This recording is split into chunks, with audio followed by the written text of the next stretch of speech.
Electricity used to feel simple. You turned on a switch, and power was there. But today, many homeowners are opening their monthly bill and asking a new question.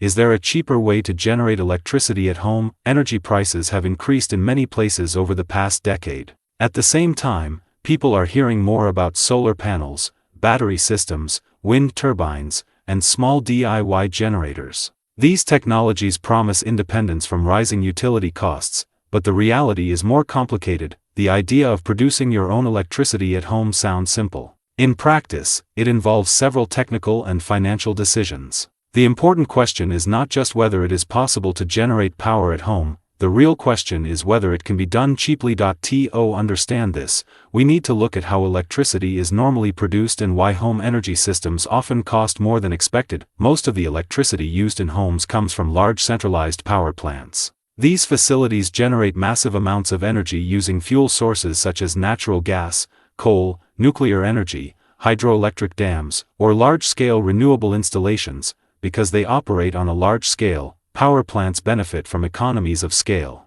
They produce electricity in huge quantities and distribute it through an extensive grid system. Home energy systems work very differently. Instead of one large facility generating electricity for millions of people, a home system produces a much smaller amount of power for a single household. That difference in scale has a major impact on cost. One of the most common home energy solutions today is solar power. Solar panels convert sunlight into electricity and can provide power during daylight hours. However, installing a full residential solar system can require a significant investment. Panels, inverters, wiring, mounting structures, and installation labor all contribute to the final price. Some homeowners also add battery storage so electricity can be used at night. While solar panels can generate electricity for many years, the initial installation cost often prevents people from seeing it as a cheap solution. Another technology sometimes discussed is small residential wind turbines. These systems generate electricity by capturing the movement of wind through rotating blades. In theory,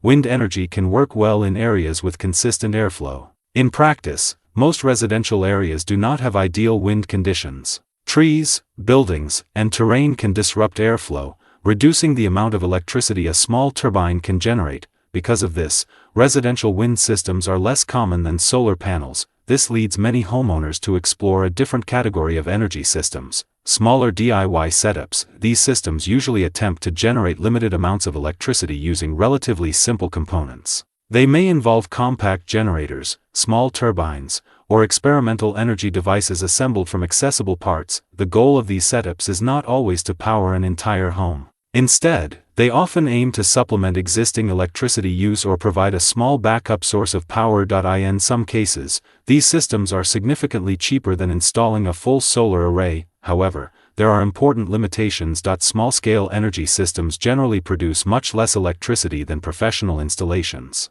They may only power a few devices or operate for limited periods of time. They also require careful assembly and understanding of electrical safety. Generating electricity even in small quantities still involves electrical circuits, voltage management, and proper connections. This is why many people who experiment with home power systems spend time studying how these setups work before building them. Another important factor is efficiency. Large power plants convert fuel or natural energy sources into electricity using highly optimized equipment. Home systems often operate at a smaller scale with lower efficiency. This does not mean they are useless. It simply means expectations must be realistic. A small home generator may reduce some electricity use, but it is unlikely to fully replace the grid for most households. That brings us to the key insight. Generating electricity at home cheaply is possible in certain situations, but the goal usually shifts from complete replacement to partial independence. Instead of eliminating the grid entirely, many homeowners aim to reduce how much electricity they buy from utility companies.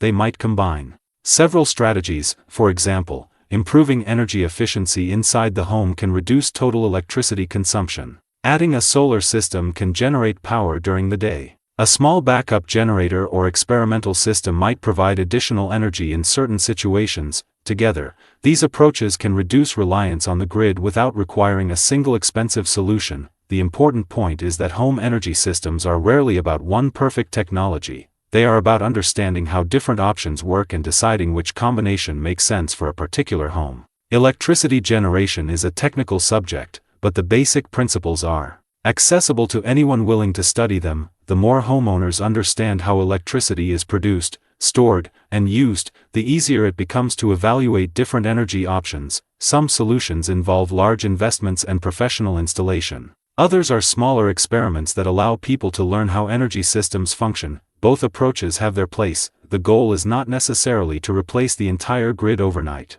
The goal is to understand how electricity works and how households can gradually gain more control over their energy use. Energy independence does not happen instantly. It develops step by step as people learn how systems operate and how different components fit together. If you found this breakdown useful, consider subscribing to the channel. This channel focuses on explaining how home energy systems work and what homeowners should understand before investing in them. And if you're interested in learning how some people study small-scale power setups or explore simple generator structures that can be built with accessible components, there's a helpful resource in the description that explains how these kinds of systems are organized and what parts are typically involved. It can give you a clearer idea of how these projects work before deciding whether to try building one yourself.